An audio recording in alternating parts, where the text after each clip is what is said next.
Bonjour à tous. Oui, mes bien-aimés, il y a quelque chose de puissant, de fort,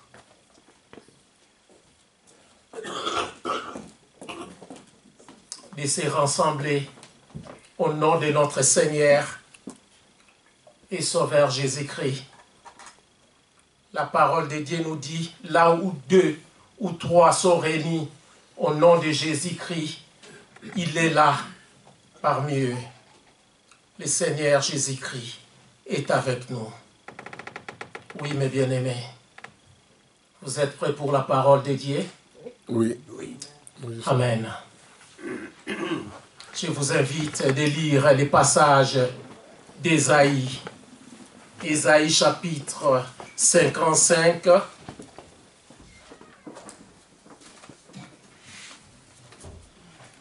Les versets 8 à 9. Je lis au nom de Jésus-Christ. Ésaïe chapitre 55, les versets 8 à 9 nous dit ceci. Car mes pensées ne sont pas vos pensées, et vos voix ne sont pas mes voix, dit l'Éternel.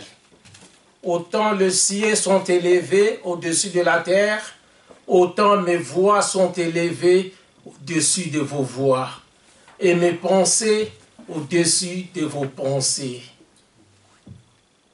Mes bien-aimés, le plan de Dieu nous dépasse, et ça nous dépassera toujours. Nous pouvons tout faire, tout dire, mais c'est Jésus-Christ qui a les derniers mots dans notre vie. C'est Jésus-Christ, notre alpha et oméga, le commencement et la fin. C'est lui la parole du commencement et la parole de la fin.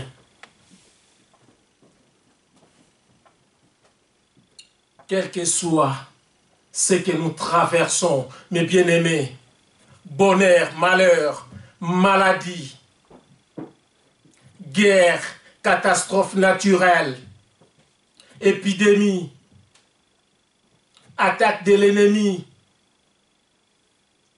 cancer, je ne sais pas moi quoi, sachant que les derniers mots reviennent à notre Seigneur et Sauveur Jésus-Christ. La fin de toutes choses lui appartient. C'est Jésus-Christ qui a accompli la loi. C'est lui qui nous a amené la grâce et la vérité. Il nous a pardonné de tout péché, une fois pour toutes. Fini les sacrifices des animaux.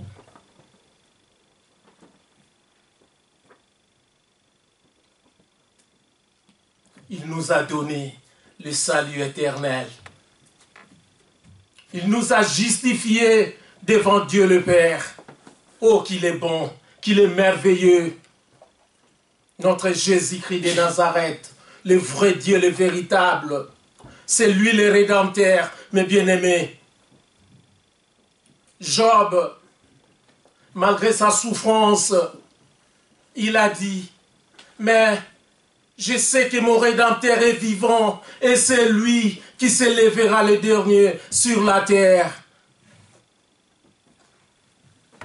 Mes bien-aimés, c'est Jésus-Christ qui a les derniers mots dans notre vie. Le monde peut nous juger, nos collègues de l'école, nos voisins peuvent nous juger, peuvent comploter contre nous, nos ennemis. Mais c'est Jésus-Christ qui est toujours avec nous. C'est notre référence. Les médecins, les docteurs peuvent diagnostiquer que nous avons une telle maladie, une maladie incurable, cancer, que monsieur vous êtes, ou madame vous êtes en fin de vie, on ne peut rien faire pour nous, pour vous. Mais bien aimés, c'est Jésus-Christ de Nazareth qui a les derniers mots. C'est lui, celle qui décide les jours de notre mort. Alors ne cédons pas quand on nous dit que nous sommes à la fin des vies et que nous pratiquons l'euthanasie. L'euthanasie, c'est l'euthanasie. Que non, on me donne seulement une piqûre pour que la douleur, je ne sens pas la douleur et que je meurs. Non, mes bien-aimés, c'est un péché devant Dieu. Nous devons attendre les bons moments de notre Seigneur et Sauveur Jésus-Christ. Ne nous stressons pas de trop, car peu importe la situation que nous traversons, c'est par les meurtrissures, les blessures de notre Seigneur et Sauveur Jésus-Christ que nous sommes guéris. Le Seigneur Jésus-Christ est tout pour nous, mes frères et sœurs.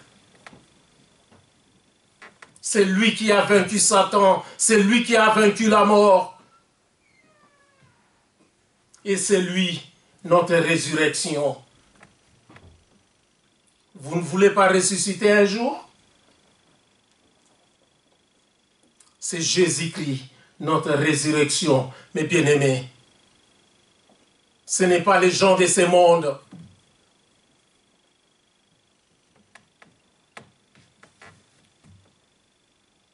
Nous pouvons voir l'histoire. Mon frère Victoire, si tu sais lire pour nous. L'histoire de la femme avec la perte de sang.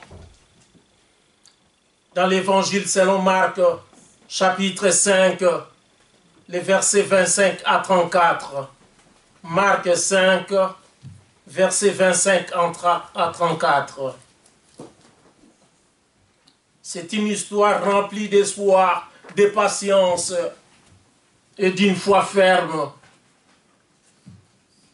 S'il vous plaît, mon frère. Marc 5, 25 à 34. 25 à 34. Merci.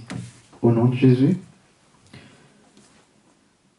Or, il y avait une femme atteinte d'une perte de sang depuis 12 ans. Elle avait beaucoup souffert entre les mains de plusieurs médecins. Elle avait dépensé tout ce qu'elle possédait et elle n'avait éprouvé aucun soulagement, mais elle était allée plutôt en empirant. Ayant entendu parler de Jésus, elle vint dans la foule par derrière et toucha son vêtement, car elle disait, « Si je puis seulement toucher ses vêtements, je serai guérie. » Au même instant, la perte de sang s'arrêta, et elle sentit dans son corps qu'elle était guérie de son mal. Jésus connut aussitôt en lui-même qu'une force était sortie de lui, et se retournant au milieu de la foule, il dit, « Qui a touché mes vêtements ?» Ses disciples lui dirent, « Tu vois la foule qui te presse, et tu dis, qui m'a touché ?» Et il regardait autour de lui pour voir celle qui avait fait cela. La femme, effrayée et tremblante, sachant ce qui s'était passé en elle, vint se jeter à ses pieds et lui dit toute la vérité. Mais Jésus lui dit, « Ma fille, ta foi t'a sauvée, va en paix et sois guérie de ton mal. » Amen. Amen. Et bien-aimés, cette femme avec la perte de sang avait de l'espoir. Elle avait une foi ferme et puis elle avait de la patience. Elle avait tout dépensé, mes frères et sœurs. Elle était ruinée.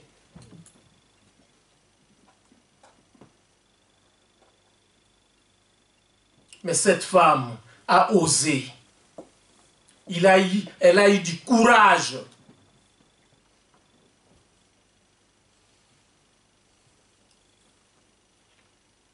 Le courage de dire, si je puis seulement toucher son vêtement. Cette femme connaissait le Seigneur Jésus-Christ. Elle connaissait que le Seigneur guérissait les malades.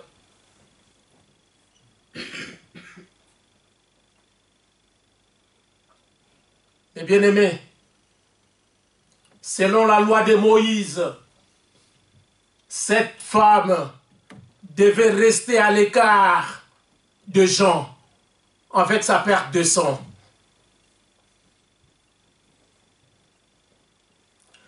Elle ne fallait pas qu'elle s'approche des hommes. Il fallait qu'elle reste à l'écart avec sa perte de sang. Mais le Seigneur Jésus-Christ écoute nos soupirs.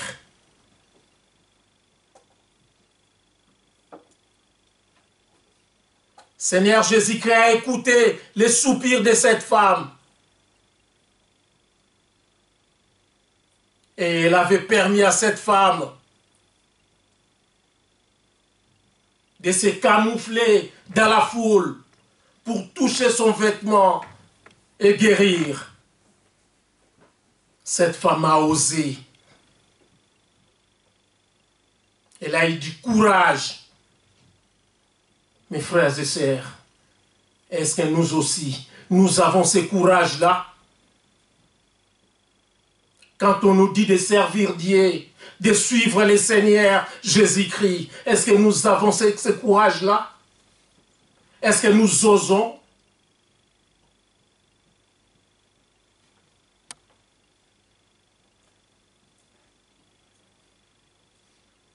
Cette femme n'a pas regardé les regards des autres.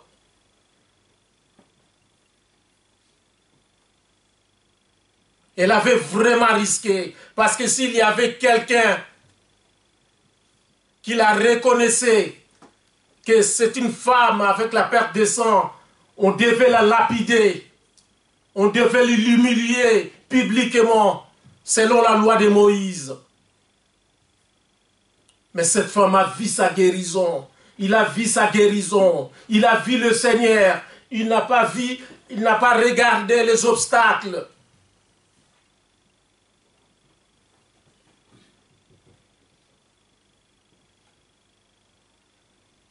Eh bien, est-ce que nous avons ce courage? Quand on nous dit de venir nettoyer l'église, nous avons ce courage? Nous avons ce courage d'évangéliser les autres, d'exhorter les autres, même dans les Facebook, dans les TikTok, dans les... je ne sais pas moi. Est-ce que nous avons ce courage?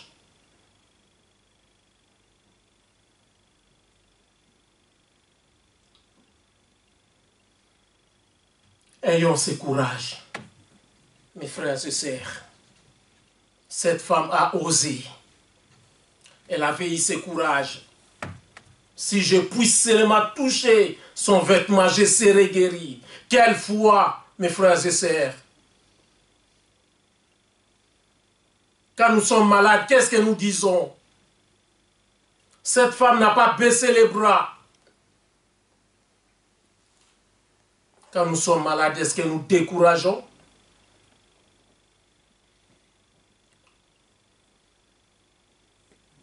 Ou bien nous augmentons notre foi? Nous prions sans cesse.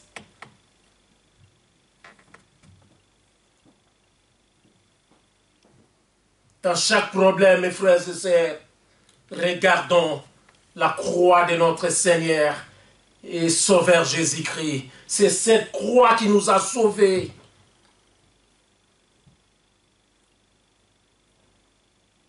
Ce n'est pas pour rien, nous chantons les cantiques de la croix, de la croix. Je me glorifie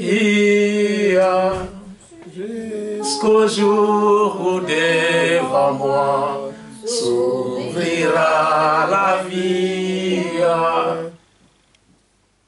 Glorifions notre Seigneur et Sauveur Jésus-Christ. C'est lui qui a les derniers mots dans notre vie. Ce ne sont pas nos parents qui ont les derniers mots dans notre vie. Ce ne sont pas les médecins. Ce ne sont pas les pasteurs, ce ne sont pas moi. C'est Jésus-Christ de Nazareth, le roi des rois, le Seigneur des seigneurs. Hosanna. Personne n'est comme lui. Le Dieu vivant, le Dieu ressuscité. Il est incomparable.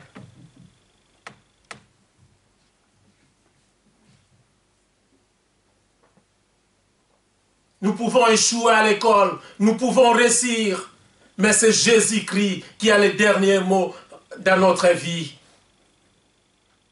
Mais bien aimé, Esther dans la Bible n'a pas fait de grandes études.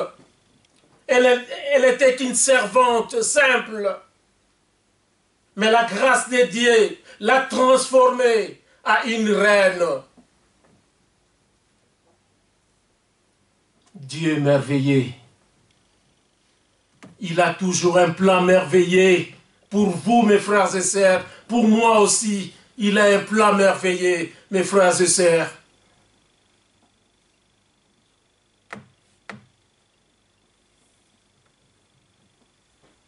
Et bien aimé, la fois passée, en prêchant la parole de Dieu ici, je ne me sentais pas bien. Après la prédication, j'étais hospitalisé pendant une semaine.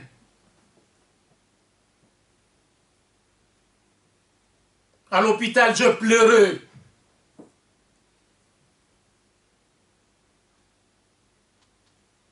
Mais je n'y peux rien faire.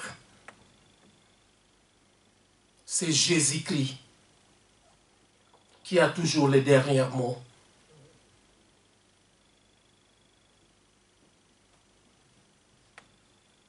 Ne nous inquiétons pas si tout ne va pas. Mais appuyons-nous sur Dieu de toutes grâces. C'est lui qui fait grâce à qui il veut, quand il veut et où il veut.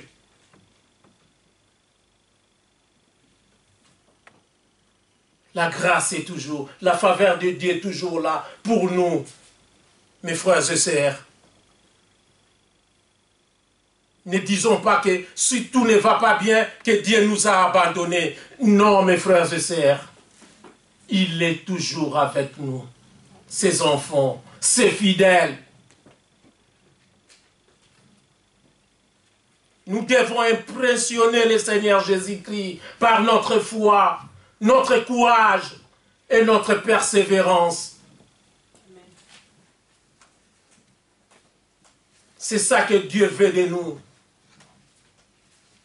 Persévérer jusqu'au bout. Mais bien aimé, cette femme avait persévéré.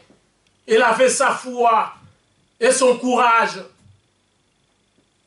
Nous pouvons dire l'histoire de cette femme, c'est déjà passé. Oui, nous avons aussi un exemple ici, mes frères et sœurs. Notre pasteur Jean-Marie, avec son cancer en phase finale, d'après le docteur. Mais notre pasteur impressionne toujours son Seigneur Jésus-Christ. Par sa foi, son courage, sa persévérance, il est toujours là, il est toujours vivant. Gloire à Dieu, gloire à l'agneau de Dieu.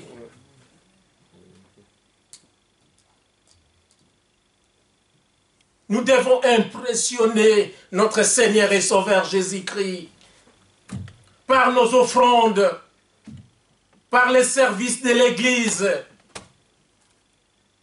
Nous devons impressionner notre Seigneur et Sauveur Jésus-Christ. Si Dieu est pour nous, mes frères et sœurs, qui sera contre nous? Partout où vous irez, vous voyagerez, personne ne sera contre vous. Parce qu'il est là toujours avec vous. N'éteignons pas le feu du Saint-Esprit, mes frères et sœurs. N'attristons pas le Saint-Esprit.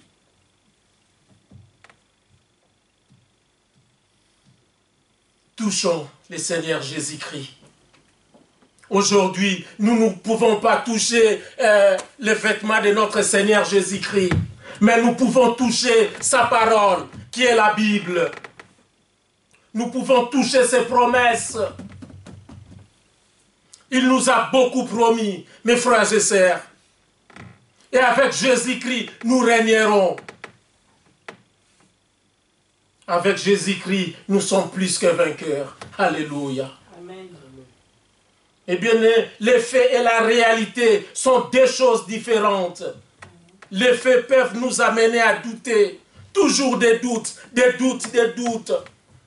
Mais la réalité Et que Jacques, chapitre 5, le verset 15 nous dit, la prière de la foi sauvera les malades.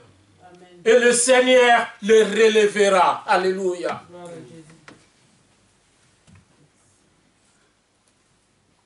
Cette femme a dit, si je puis seulement toucher son vêtement, je serai guéri. Ayons la foi ferme, mes frères et sœurs. Seigneur Jésus connaît nos cœurs, il connaît nos pensées et nous promet sa joie. N'ayons pas peur, mais ayons sa parole dans notre cœur, mes frères et sœurs. Même 2 versets seulement.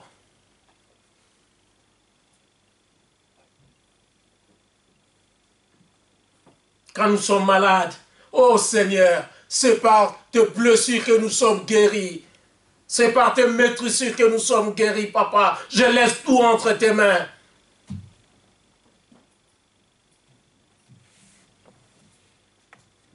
Et bien aimé, dans Luc chapitre 7, mon frère, s'il te plaît, tu peux lire pour nous. Luc chapitre 7, les versets 1 à 10.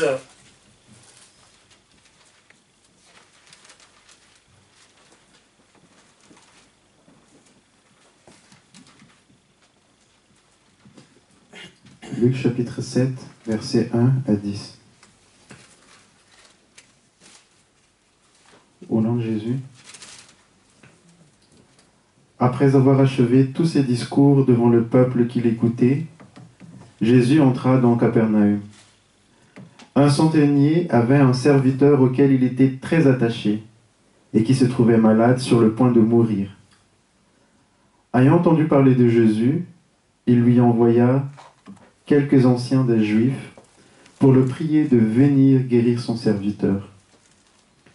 Ils arrivèrent auprès de Jésus et lui adressèrent d'instantes supplications, disant « Il mérite que tu lui accordes cela, car il aime notre nation, et c'est lui qui a bâti notre synagogue. » Jésus, étant allé avec eux, n'était guère éloigné de la maison, quand le centenier envoya des amis pour lui dire « Seigneur, ne prends pas tant de peine, car je ne suis pas digne que tu entres sous mon toit.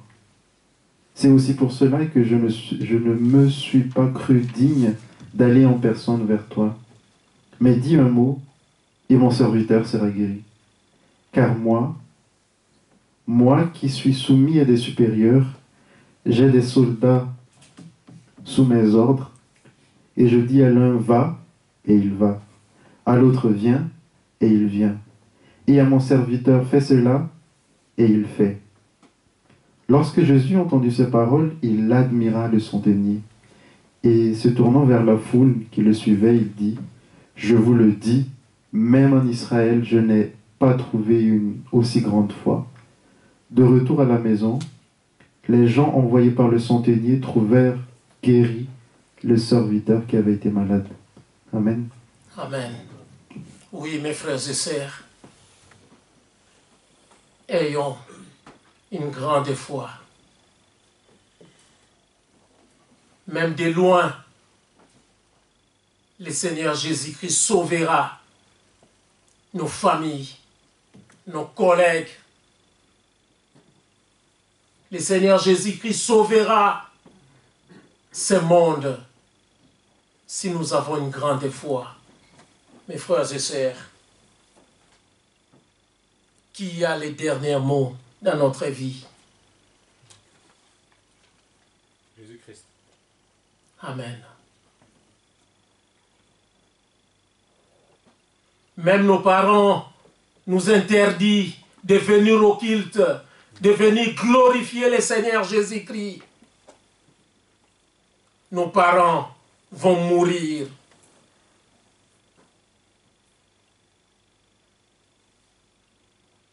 Tout le monde dans ce monde vont mourir. Et c'est Jésus-Christ qui est éternel.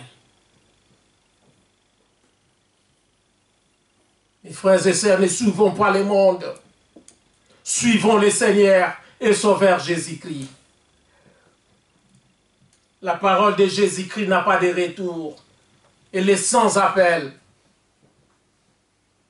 c'est la parole qui sauve, qui guérit, qui délivre. C'est la parole qui transforme un cœur mauvais en un bon cœur.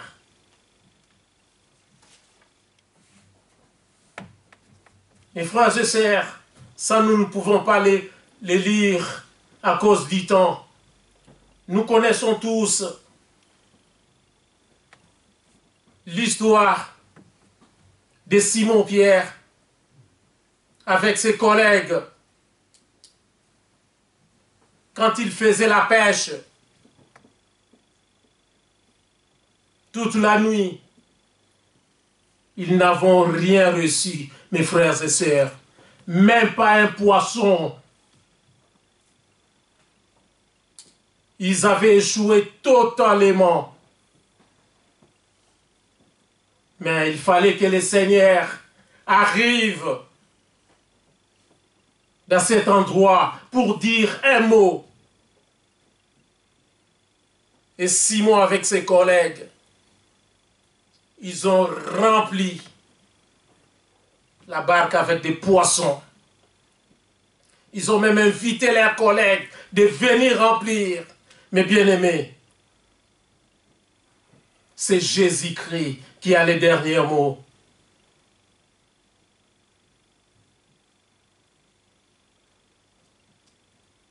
Et c'est même Jésus-Christ a dit à Simon, je te ferai pêcheur d'hommes. Abandonne toutes ces quantités de poissons. Je te ferai pêcheur d'hommes. Avec un mot de notre Seigneur et Sauveur Jésus-Christ, Simon était devenu pêcheur d'hommes.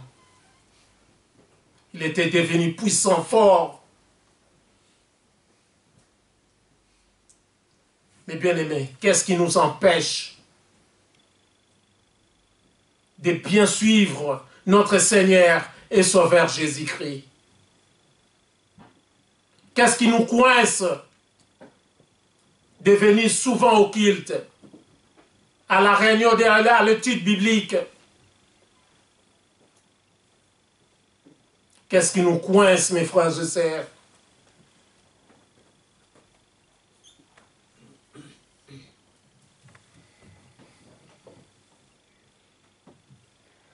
Mes frères et sœurs, nous connaissons tous l'histoire des Saul de Tarse qui maltraitaient les chrétiens, tuaient les chrétiens.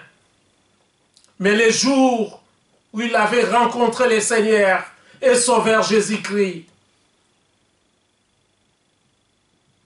avec un seul mot de notre Seigneur et Sauveur Jésus-Christ, Saul de Tarse était devenu apôtre Paul, l'apôtre des gentils.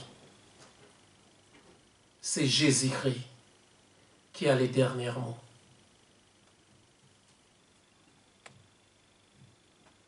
Dieu nous connaît mieux que nous-mêmes, mes frères et sœurs. Il nous connaît mieux que les gens de ce monde.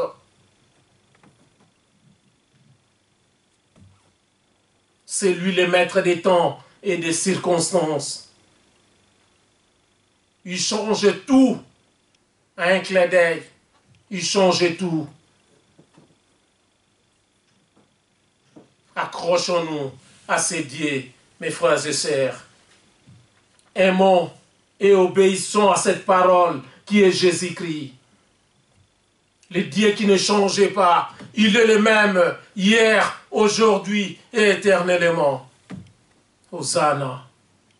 Persévérons en Jésus-Christ. Jusqu'au bout, mes frères et sœurs. Jusqu'au bout. Voyons l'un des brigands sur la croix avec le Seigneur Jésus-Christ. L'autre a injurié le Seigneur. Mais l'autre, il a reconnu sa faute.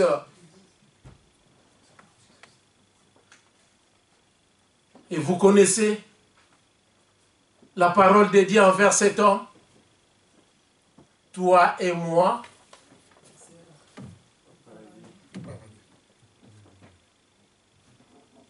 c'est Jésus-Christ qui a les derniers mots. Mes bien-aimés, soyons vrais en respectant la parole de Dieu. Cherchons simplement l'intimité avec Dieu, mes frères et sœurs. Nous devons louer le Seigneur Jésus-Christ avec confiance pour ses plans parfaits. C'est lui, celle qui tient tout dans sa main, mes frères et sœurs.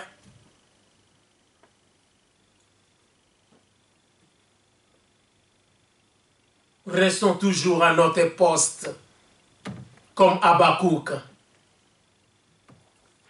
Attendons les promesses de notre Seigneur et Sauveur Jésus-Christ. Comptons sur lui, d'heure en heure, mes frères et sœurs.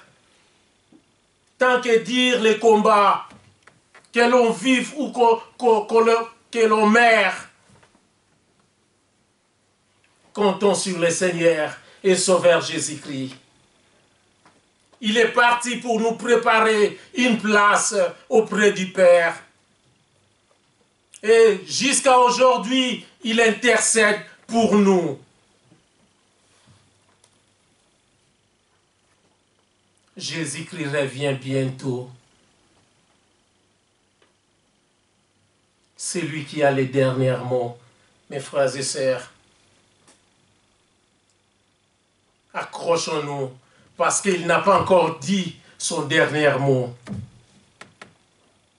Faisons du bien à tous.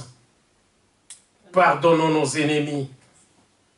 Aimons-nous les uns les autres comme il nous a aimés. Que Dieu bénisse sa parole. Amen. Amen.